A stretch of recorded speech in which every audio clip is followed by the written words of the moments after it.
Hey guys, welcome to another Triple T Tuesdays. In this episode of Tools, Tips, and Talk, I have a special guest. I've got Chad Kimmell here from Summit & C Smithing. Chad specializes in chef knives. He's using my shop temporarily. He just moved to California, so he needed a place to smith, and I welcome the chance to have another smith in the shop. So Chad, tell us what you've been doing the last couple of days. Sure. So the last couple of days, I forged out a couple of knives.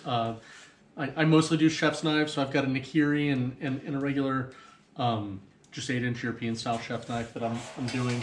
And then I've got a couple of things that I've finished up. So these are some that I kind of brought by to showcase, let Dennis see, kind of some of the stuff that I like to do. And then I just finished up this one while I was here.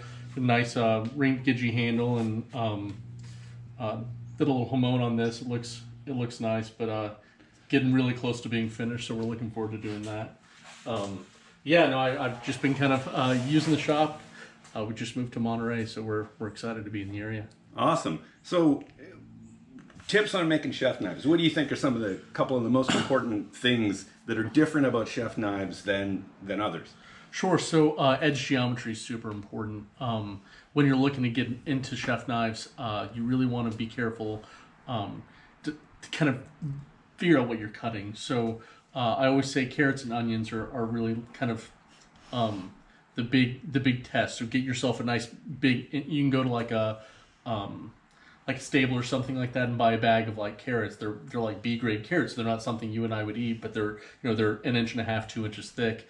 And once you start pushing that knife through, you're listening to it. So the hear, that crunch for where your edge geometry will split the carrot versus cutting the carrot.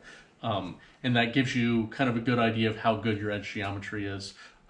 Just light, fast, and thin. That's kind of how I make my chef's knives. I try to keep them super light. So this one is my first integral that I made for my wife, and it's just under 6 ounces. So it's that's awesome. Yeah, so it's light, fast, and thin, and that's cool Damascus pattern too. Yeah, it worked out really well. It was low layer, but I pounded the heck out of it. So it was it started out as 3 inches by 1.5 inches by 3/4 inch block of 31 layer Damascus, and it's got a great pattern. It looks kind of like a little cheetah, and put some coat on the handle. It's a pretty small knife because my wife is a little tiny thing, but she likes this kind of smaller knives. And the idea behind a chef's knife is you don't want to be cognizant of holding a knife. Sure. The balance needs to be well. So when you're holding it just in the kitchen, it doesn't feel like it's kind of an extension of yourself versus having a knife on you. So. Yeah, they're certainly not swords or bowies. That's great. Thanks, Chad. We're going to have some more fun in the shop today. I think we're going to make some Damascus, and we're going to have a good time. So stay tuned, guys. Check out some other videos. Check out Chad. I'll put his Instagram down in the comments, and we'll see you on the next one. Thanks. Bye.